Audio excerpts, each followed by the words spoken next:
Assalamualaikum warahmatullahi wabarakatuh. Perkenalkan, kami dari kelompok 1 dengan anggota Nur Anisha dengan saya sendiri, pemateri pertama, Fadlailul Jihad pemateri kedua, Gunawan pemateri ketiga, Nurul Heria S pemateri keempat, Nur Asisa Baharudin pemateri kelima. Baik, di sini saya pemateri pertama akan memaparkan apa itu ekonomi peternakan. Definisi ilmu ekonomi peternakan adalah ilmu yang mempelajari kegiatan dan perilaku manusia atau sosial dalam melakukan produksi, dalam melakukan distribusi atau pemasaran, serta melakukan konsumsi terhadap barang dan jasa. Yang menjadi asas, prinsip, tumpuan, berpikir atau berpendapat adalah kegiatan dan perilaku manusia atau sosial dalam melakukan produksi, melakukan distribusi, serta melakukan konsumsi terhadap barang dan jasa.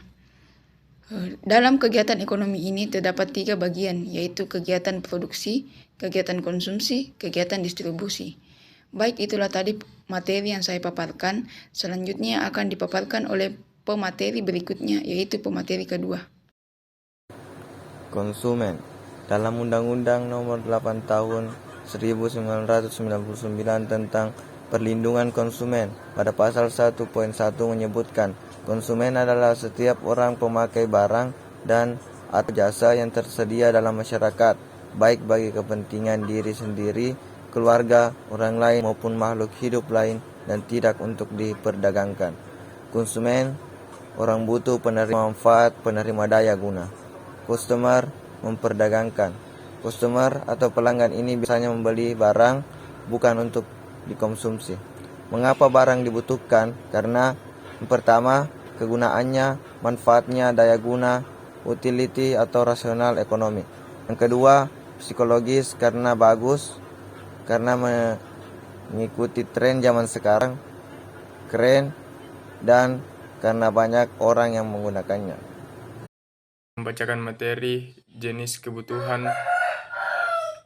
Yang pertama, kebutuhan primer adalah kebutuhan yang harus dipenuhi untuk bertahan hidup, yaitu seperti makanan, pakaian, dan tempat tinggal. Yang kedua itu adalah kebutuhan sekunder. Kebutuhan sekunder itu sendiri adalah kebutuhan yang dipenuhi setelah kebutuhan primer. Contohnya adalah seperti hiburan.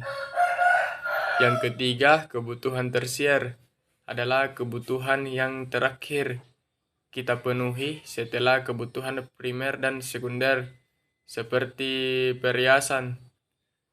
Adapun contoh kebutuhan primer dan sekunder dan tersier pada gambar di bawah ini.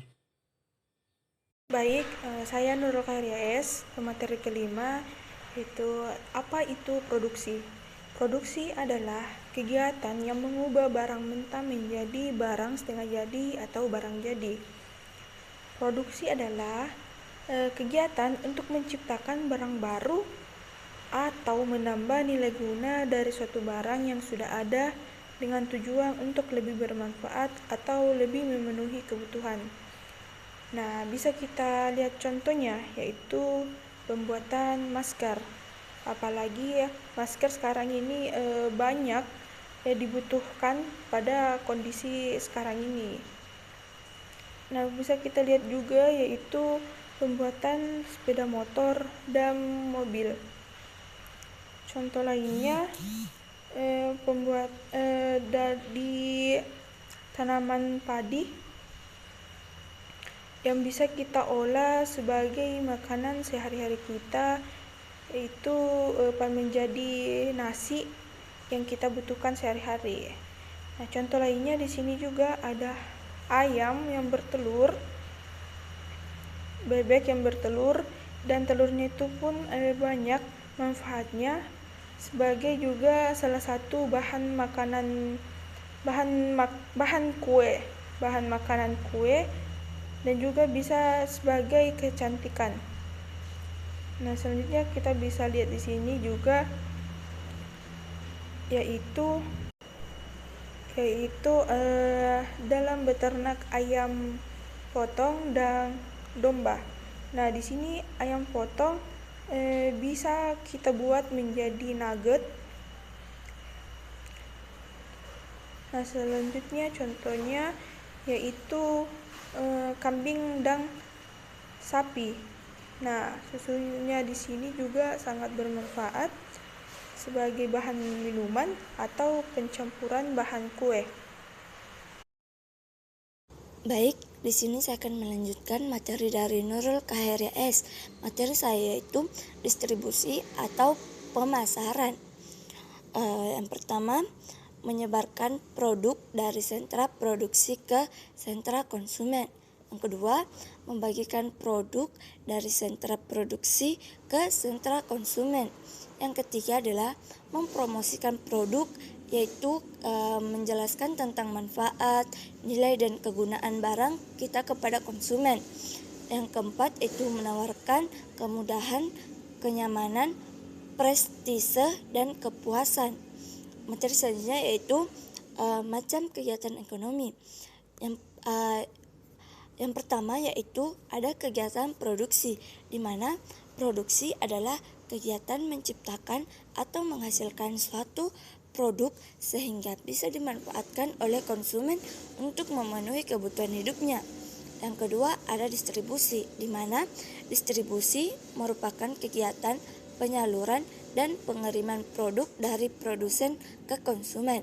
Yang terakhir ada kegiatan konsumsi, di mana konsumsi adalah kegiatan yang berupa menggunakan atau menghabiskan barang hasil produksi atau jasa untuk memenuhi kebutuhan. Selanjutnya yaitu saluran distribusi langsung. Maksudnya kita langsung turun tangan menyalurkan barang kita kepada konsumen.